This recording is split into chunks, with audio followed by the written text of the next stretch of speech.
रयत शिक्षण संस्थेचे Shri Sadguru Gangagiri Maharaj science, Gautam arts आणि Sanjivani commerce college Kopargaon, NAAC A++ मानांकन प्राप्त, सावित्रीबाई फुले पुणे विद्यापीठाकडून उत्कृष्ट महाविद्यालय पुरस्कार प्राप्त, cyber security AI skill courses उपलब्ध, अनुभवी PhD नेट सेट प्राध्यापक, पोलीस भरती UPSC MPSC मार्गदर्शन सुविधा, आधुनिक प्रयोगशाळा, स्मार्ट क्लासरूम, वायफाय कॅम्पस, नोकरीची संधी, मुलामुलींसाठी वसतिगृह, भव्य क्रीडांगण व ग्रंथालय सुविधा.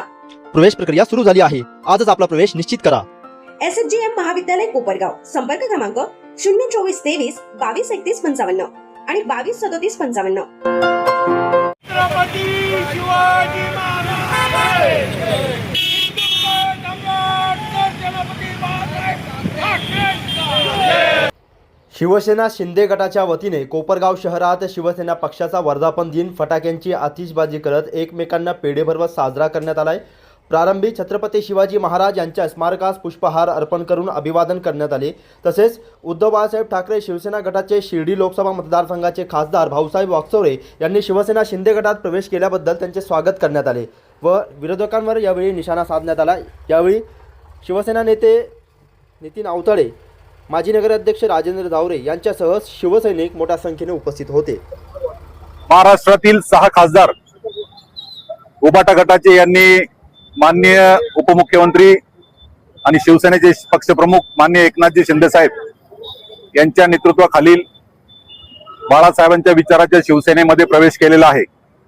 आणि त्यामध्ये शिर्डी लोकसभा मतदारसंघाचे खासदार भाऊसाहेब वागचौरे यांनी देखील या 6 खासदारांबरोबर शिंदे साहेबांबरोबर येण्याचा, शिवसेनेमध्ये येण्याचा निर्णय घेतलेला आहे.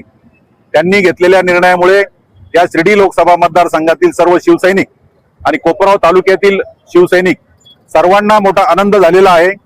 भाऊसाहेब वागचौरे यांच्यामुळे पक्षाची तर ताकद केंद्रामध्ये वाढलेलीच आहे, राज्यामध्ये वाढलेली आहे.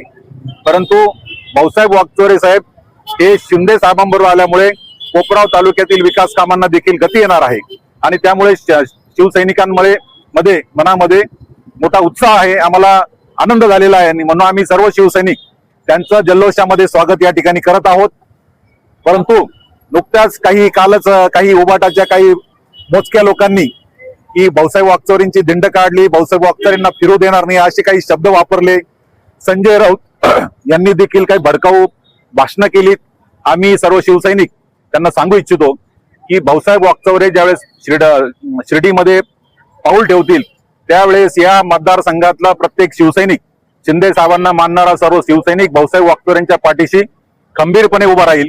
आणि भाऊसाहेब वागचौरेंच्या केसाला देखील या शिर्डी लोकसभा मतदारसंघामध्ये आम्ही हात लावू देणार नाही. जे हात लावतील त्यांना गाडण्याची ताकद आमच्यामध्ये आहे. आम्ही शिवसैनिक आहे, एवढंच आवाहन मी या निमित्ताने करतो. भाऊसाहेब वागचौरे यांनी खरंच सांगितलेलं आहे. कारण खासदार म्हणून ते जरी उबाटा गटातून निवडून आले, मतदारांनी त्यांना निवडून दिलं, परंतु विरोधात असल्यामुळे जे कामं व्हायला पाहिजे, जशा पद्धतीने व्हायला पाहिजे, ज्या अपेक्षेने व्हायला पाहिजे तसे कामं होत नाही. कारण वर सत्ता सगळी भाजप शिवसेना यांची असल्यामुळे आपल्या मतदारसंघाचा विकास करण्यासाठी त्यांना पर्यायच नव्हता. शिंदे गटात येण्याशिवाय, म्हणजे आमच्या ओरिजिनल शिवसेनेत येण्याशिवाय पर्याय नव्हता. आणि आता 2 आमदार आहे कोपरगावात, आता खासदार पण आहे, पालकमंत्री पण आहे नगर जिल्ह्याचे. त्याच्यामुळे संपूर्ण सत्ताधारी गट आता इथं आपल्या कोपरगाव मतदारसंघाच्या विकासासाठी निर्माण झाला आहे. त्याच्यामुळे मतदारसंघाला विकासाचा जास्तीत जास्त चालना मिळेल. ते पण भाऊसाहेब वागचौरे आता आले, त्यांचं आम्ही सगळे शिवसैनिक मनापासून स्वागत करतो.